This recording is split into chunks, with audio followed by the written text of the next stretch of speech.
Similarly to the way that your profile can determine what types of assets you invest in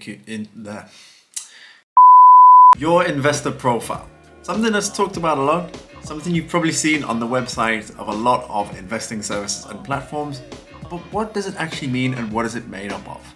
That's what today's video is all about, so let's get right into it. Welcome to Millennials with Money. My name is Johnny. Thank you for joining me for this video. Let's get this money. So, how would I define an investor profile? I would define it as your preferences, your interests, and your tendencies and behavior as an investor. Your investor profile can influence a number of things, from the types of assets you invest into to how much you invest in them. Essentially, it all comes down to understanding who you are as an investor. So why is it important to know yourself and know who you are and what your profile is as an investor? Well, there's a number of reasons. As I mentioned just before, it can determine what kind of assets you invest into. As we look at different asset classes, such as stocks, crypto, bonds, real estate, if we look at all of these asset classes, they all come with varying levels of risk and they all have different behaviors from one another. So for example, a more conservative investor might invest in a high interest savings account or index funds that require little to no maintenance and generally carry a lower risk than investing in the likes of individual stocks or cryptocurrencies. Similar to the way that your profile can determine what classes of assets you invest into, it can also determine your overall investing strategy, directly and indirectly as a result of the different asset classes that you're comfortable investing with. It's really important when determining your investing strategy that you do know your profile as an investor, because if you constantly change your strategy because you're uncomfortable with what's going on in the real world or you're uncomfortable with your asset allocation, then you'll probably do more harm than good in terms of financial returns, and you'll probably end up losing money through taxes, through transaction costs, etc. And knowing your investor profile can help you make decisions and take action in varying economic climates. So for example, in a bear market or an economic downturn, an aggressive investor might actually see this as an opportunity and may be willing to invest money into the system, into different assets at this moment in time.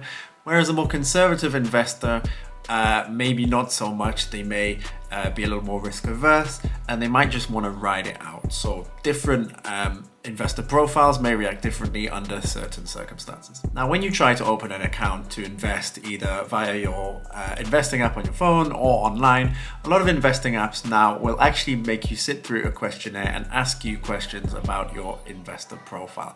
And yes, they do this to fulfill their legal obligation to ensure that you understand the risks that come with investing and to gauge your level of knowledge to be able to recommend products and suggest where you might want to start investing. But even outside of these apps, I believe it's good to know our own investor profiles to understand how we behave and what our tendencies are, rather than just seeing it as a checkbox activity when we sign up to a platform. So what components can we look at and can we think about when we're trying to determine our investor profile? Well, here are 4 that I would suggest looking at. The first component I would look at is aggressiveness. So how aggressive of an investor are you? I would say that an aggressive investor is someone who is willing to invest a lot of money in their portfolio, in their stocks, to try and achieve a lot of growth over the long term. And they might as well, in being aggressive, as I implied before, look for opportunities when market conditions aren't so favorable. Whereas a more conservative investor might not be so aggressive and may put just a little bit of money every month, that will give them the growth they need, but they're probably not trying to achieve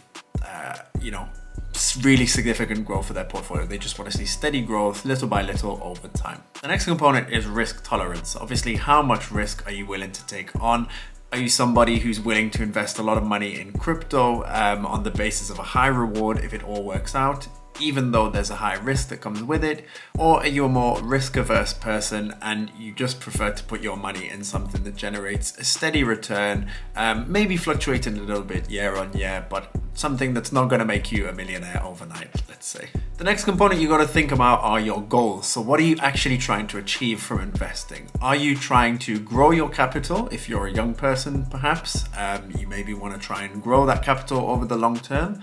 If you're a bit further on in life, maybe your goal is just capital preservation, or you could be going for a goal such as generating passive income by investing in dividend stocks or bonds that pay a yield, for example.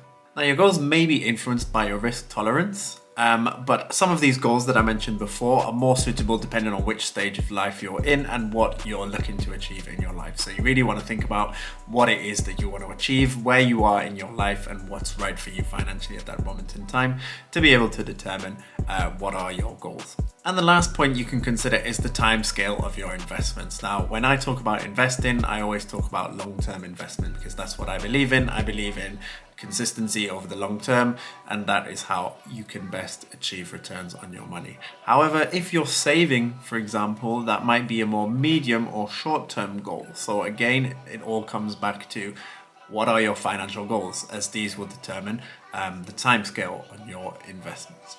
I hope you found that helpful, guys. I hope it's got you thinking about what kind of investor you are. Why not leave a comment and tell me about your investing profile? Now check out my other videos, and if you're not yet subscribed and you want to see more content like this, then make sure you hit the subscribe button with the notification bell so that you don't miss a single update. I'll see you on the next one, and let's get this money.